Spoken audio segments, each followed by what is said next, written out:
pagi sahabat Fresh Juice semuanya. Selamat datang di Renungan Daily Fresh Juice edisi spesial OMK. Saya Gabriel Vini Tanoharjo, member grup DFJ Fellowship 12 dari Jombang. Renungan hari ini, Rabu 22 Januari 2025, akan dibawakan oleh Anastasia Sonia, member grup DFJ 12 dari Jakarta. Selamat mendengarkan.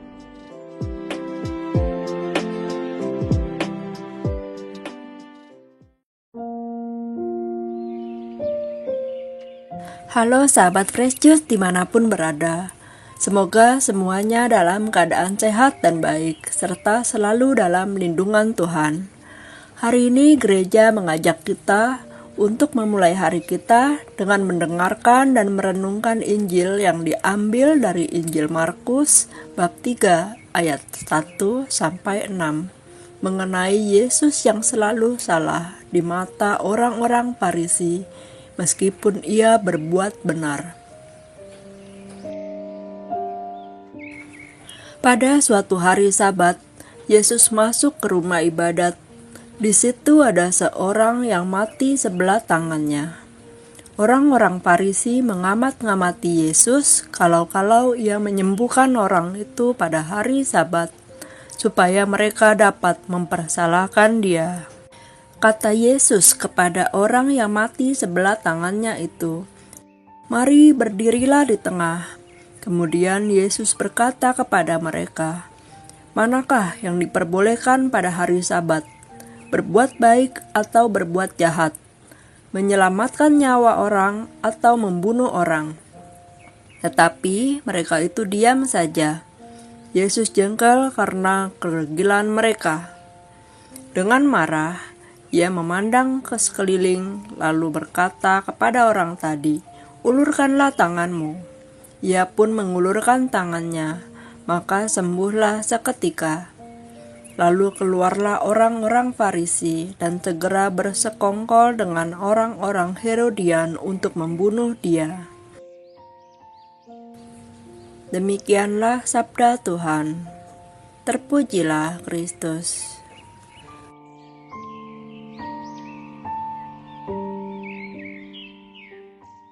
Sahabat Fresh Juice yang terkasih, hari ini kita belajar bahwa tidak peduli sebaik apapun kita akan selalu salah di mata orang yang tidak menyukai kita. Begitu pula sebaliknya, mungkin bila kita tidak menyukai seseorang, apapun yang dilakukan orang tersebut akan serba salah di mata kita. Inilah yang terjadi dalam Injil hari ini. Tidak peduli penjelasan apapun yang dijabarkan oleh Yesus, semuanya mental, tidak masuk ke hati orang Farisi karena mereka dibutakan oleh iri hati dan dengki. Kebaikan-kebaikan Yesus tidak akan pernah mereka terima dan akan selalu salah di mata mereka. Contoh lainnya di Lukas bab 14 ayat 5. Ketika Yesus memberikan perumpamaan tentang kebaikan yang tidak bisa ditunda.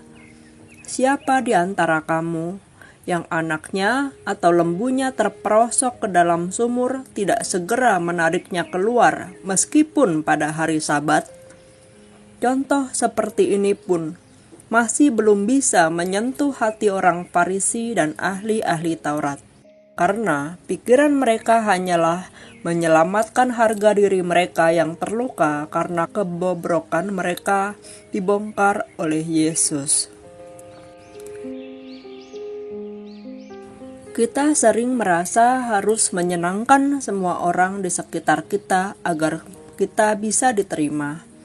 Mungkin kita pernah takut menolak permintaan teman, atau khawatir menunjukkan pendapat yang berbeda, atau bahkan ragu untuk berbuat benar karena takut dianggap sok suci. Itulah jebakan people pleaser. Ketika kita terlalu fokus pada opini orang lain daripada kepada kebenaran. Namun penting untuk kita pahami bahwa istilah people pleaser ini memiliki dua sisi, yaitu Yang pertama, konotasi negatif. Sikap ini terjadi ketika seseorang sulit berkata tidak, sehingga mengiyakan segala sesuatu karena takut mengecewakan orang lain, menghindari konflik, atau demi mencari penerimaan. Hal ini dapat membuat seseorang kehilangan jati dirinya atau bahkan melanggar prinsip hidupnya. Kedua, konotasi positif dalam arti yang baik. People pleaser dapat berarti seseorang yang mendahulukan kepentingan orang lain, bahkan mengorbankan dirinya sendiri demi kasih dan kebaikan. Dalam ajaran Yesus, sikap yang benar adalah menempatkan kasih sebagai dasar setiap keputusan. Yesus mengajarkan, "Jika ya, hendaklah kamu katakan ya. Jika tidak, hendaklah kamu katakan tidak." Apa yang lebih daripada itu berasal dari si jahat. Artinya, kita diajak untuk jujur dan tegas dalam bersikap, bukan bertindak hanya untuk menyenangkan semua orang. Dalam Injil hari ini, Yesus menunjukkan keberanian yang luar biasa. Ia tahu bahwa menyembuhkan di hari Sabat akan memancing kritik dan kebencian para pembencinya, tetapi ia tetap memilih untuk melakukan yang benar. Tindakannya mengajarkan kita bahwa menyenangkan hati Tuhan lebih penting daripada mencoba menyenangkan semua orang. Saya tahu, bagi beberapa orang, untuk bebas dari menjadi seorang people pleaser yang negatif bukanlah sesuatu yang mudah, tetapi bukan juga sesuatu yang tidak mungkin. Saya pun pernah dan mungkin masih bergumul dengan hal yang sama. Namun, pelan-pelan saya belajar untuk tidak takut beropini selama itu benar, dan membuat batasan dengan orang-orang yang selalu melihat kita salah atau tidak sejalan dengan nilai-nilai kita. Yang terbaik yang bisa kita lakukan adalah mendoakan mereka dan menyerahkan mereka pada belas kasihan Tuhan. Sahabat Fresh Juice yang terkasih, untuk kita renungkan sebagai orang beriman, ketika aku memilih untuk berbuat benar, apakah aku terlalu memikirkan pendapat orang lain? Yesus mengajak kita keluar dari zona nyaman kita dari menjadi people pleaser. Kita tidak dipanggil untuk selalu diterima oleh semua orang, tetapi untuk hidup dalam kebenaran dan hidup sesuai kehendak Tuhan, meski orang lain mungkin tidak mau menerimanya.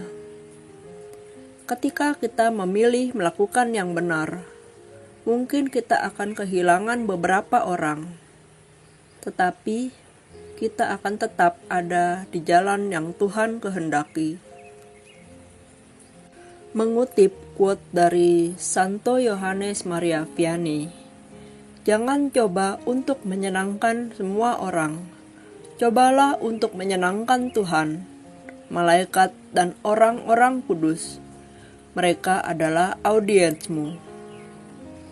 Marilah kita memohon rahmat Tuhan agar kita bisa mengikuti teladannya. Beranilah untuk benar meski tidak disukai. Amin.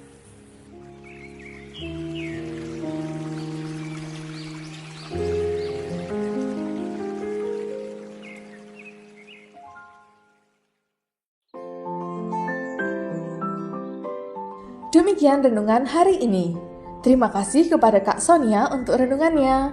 Semoga kita dapat terus berani berbuat benar meski tidak disukai, karena menyenangkan hati Tuhan lebih penting daripada menyenangkan hati semua orang. Terima kasih dan sampai berjumpa di renungan edisi OMK selanjutnya. Pergi makan di toko Busi, ternyata di sana jual bahan bolu roti. Kami ucapkan terima kasih. Semoga Tuhan selalu memberkati.